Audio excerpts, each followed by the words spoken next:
బాగా గుర్తుపెట్టుకోండి. నేత్రాస అంటే కనిపించే వాటిపై ఉండే ఆకర్షణ. కనిపించే ఏంటి మనకి? ప్రస్తుతం లోకంలో అడ్వర్టైజ్మెంట్లు ఎక్కువ ఉంటాయా అండి?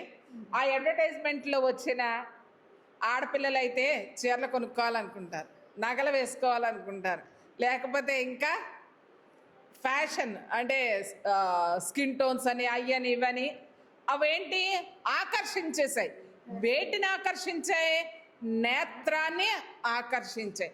కొంతమంది పిల్లలు ఉంటాయి, ఆ కొంతమంది పిల్లలు ఏం చేస్తారు తెలుసా? ఇప్పుడే నేను ఈ మధ్య కాలంలోనే చూశాను, చాలామంది పిల్లలు బీటీఎస్ అనే వాటికి అలవాటు పడిపోయి ఆ కొరియన్ వాటికి ఆ రీతిగా బ్రతకాలని, ఆ రీతిగా స్కిన్ టోన్ ఉండాలని, ఆ రీతిగానే ఇది అవ్వాలని చాలామంది పిచ్చిగా వెళ్ళిపోయి తమ జీవితాలను పాడు చేసుకున్న వాళ్ళు కూడా ఉన్నారు.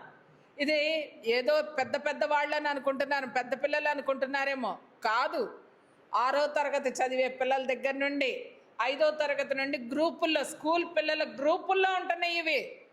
స్కూల్లో జరుగుతూ ఉంటున్న ఈ విషయాలు ఇవన్నీ కూడా స్కూల్లో 5వ తరగతి చదివే పిల్లలకే, అంటే నేను మా పిల్లల విషయంలో చూశాను.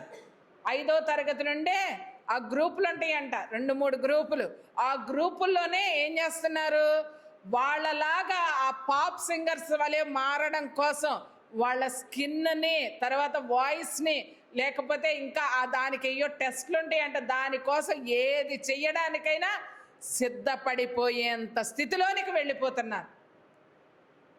మళ్ళీ ఆ గ్రూపుల్లో నువ్వు చేరకపోతే నీకేమీ రాదు అన్న స్థితిలోనికి వస్తున్నారు పిల్లలు. చిన్న పిల్లల గురించి చెప్తుంటారు, అరిస్టాటిల్ చెప్తారు, వాళ్ళ యొక్క హృదయం ఏమీ రాయని నల్ల బల్ల అని చెప్తారు.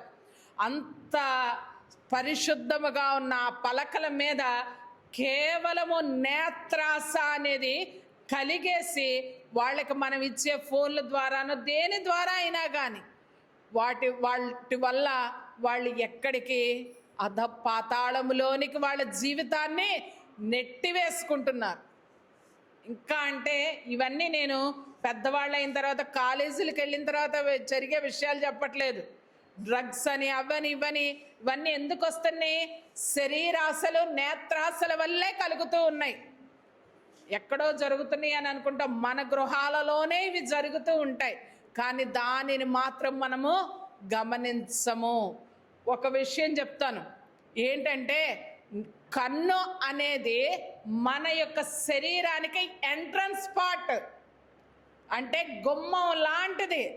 ఆ గుమ్మంలోని, ఆ కన్నులలో నుండే ఏదైనా మన అంతరంగంలోనికి